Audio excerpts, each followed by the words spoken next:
Hello friends, ఉల్లిపాయ కోస్తే కన్నీరు ఎందుకు వస్తుంది?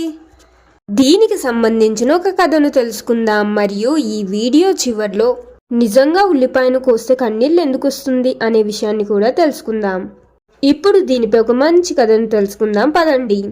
ఒక అందమైన పల్లెటూరిలో ఉల్లాసంగా ఉండే నలుగురు ప్రాణ స్నేహితులు ఉండేవారు.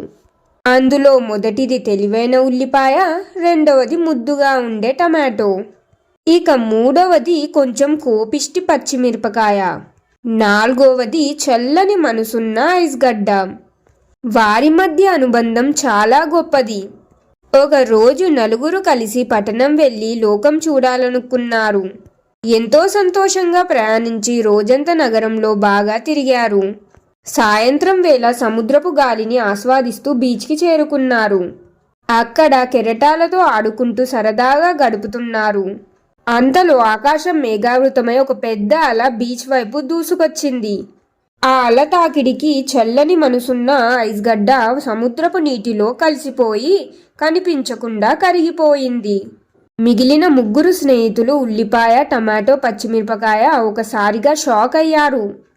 అయ్యో, మా ప్రియమైన ఐస్ గడ్డ మమ్మల్ని వదిలి వెళ్ళిపోయిందే అని కన్నీరు మున్నీరుగా విలపించారు. వారి దుఃఖానికి ఆ చుట్టూ ఉన్న వాతావరణం కూడా నిశ్శబ్దంగా మారిపోయింది. చాలా ఏడ్చారు. తరువాతి రోజు తమ బాధను మర్చిపోయేందుకు ఉల్లిపాయ, టమాటో, పచ్చిమిరపకాయ ముగ్గురు కలిసి సినిమాకి వెళ్లారు. వాళ్ళు ఒక చోట కూర్చొని సినిమా చూస్తున్నారు. ఇంతలో ఒక భారీ కాయుడు సినిమా మధ్యలో వచ్చి చీకట్లో సరిగ్గా చూడకుండా అజాగ్రత్తగా టమాటో కూర్చున్న చోటనే కూర్చుండిపోయాడు. ఇంకేముంది, బక్కపలచని టమాటో నలిగిపోయి అక్కడికక్కడే ప్రాణాలు వదిలింది. అయ్యో, మా టమాటో కూడా పోయాడే అని ఉల్లిపాయ, పచ్చిమిరపకాయ బొర్రున ఏడ్చారు. వారి గుండెలు బద్దలయ్యాయి. ఇక ఇద్దరే మిగిలారు. ఉల్లిపాయ, పచ్చిమిరపకాయ ఆ బాధతో సినిమా హాల్ నుండి బయటకు వచ్చి రోడ్డు పక్కన నెమ్మదిగా నడుచుకుంటూ వస్తున్నారు.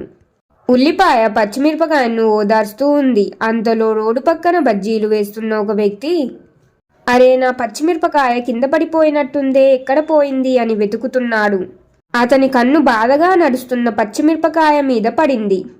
అదో ఇక్కడ ఉంది అంటూ వంగి దాన్ని తీసుకుని అది తనదో కాదో అని చూసుకోకుండా వేడిగా మరుగుతున్న నూనెలో వేసేశాడు.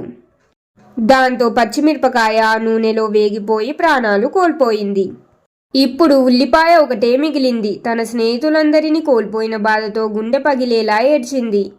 కన్నీరు దారగా కాడుతుండగా ఆకాశం వైపు చూసి ఇలా అనుకుంది, ఐస్ గడ్డ చనిపోతే నేను టమాటో, పచ్చిమిరపకాయ ఏడ్చాము. టమాటో చనిపోతే నేను పచ్చిమిరపకాయ ఏడ్చాము.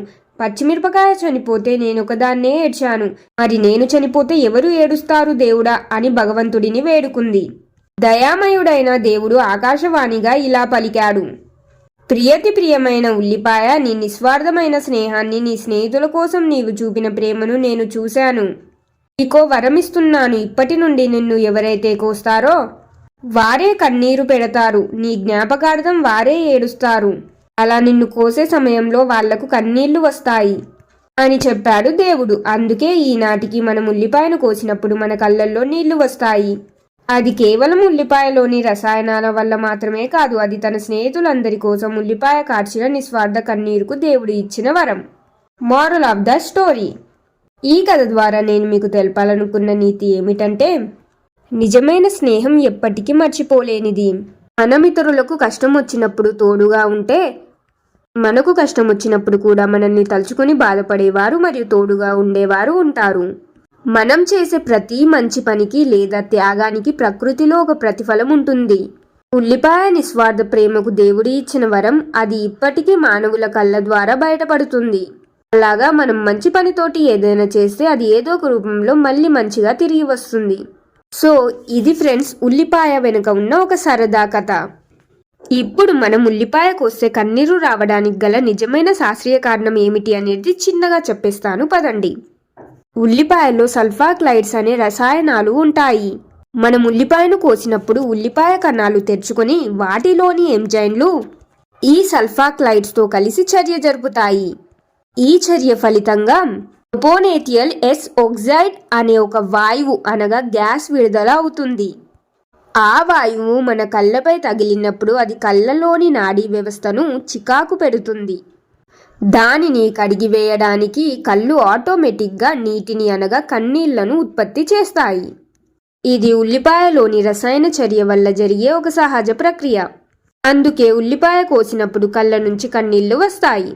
చూశారు కదా ఫ్రెండ్స్, ఉల్లిపాయ గురించి ఒక కథను మరియు నిజంగా శాస్త్రీయంగా ఎందుకు కళ్ళ నుంచి నీళ్లు వస్తాయి అనే విషయాన్ని తెలుసుకున్నారు కదా. ఈ వీడియోలో చెప్పిన విషయాలు మరియు ఈ కథ మీకు ఎలా అనిపించింది, నచ్చిందా? ఈ కథను మీరు చిన్నప్పుడైనా ఎప్పుడైనా ఎక్కడైనా విన్నారా? మీ అభిప్రాయాలను కామెంట్స్లో తెలియజేయండి. మరియు ఈ కథ నచ్చితే లైక్ చేయండి, మీ ఫ్యామిలీ అండ్ ఫ్రెండ్స్ తోటి కూడా షేర్ చేయండి. ఇంకెన్నో మంచి కథల కోసం ఇప్పుడే మన ఛానల్ని సబ్స్క్రైబ్ చేయండి. ఇంకొక మంచి కథతో మళ్ళీ కలుద్దాం. ధన్యవాదాలు.